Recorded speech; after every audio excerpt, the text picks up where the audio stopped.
massage therapist. I have been since 2014. I specialize in myofascial release and craniosacral therapy.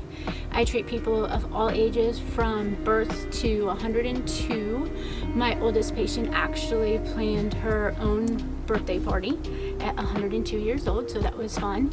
I treat people for everything from injuries, from trauma, to birthing injuries, to headaches and migraines. I treat people for difficulty with mobility.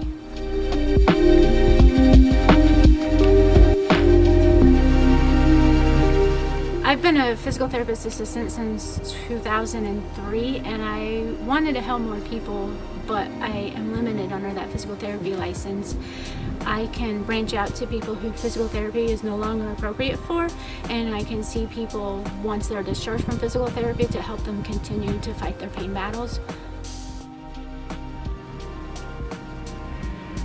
I'm located at the end of Main Street, right next to the health department.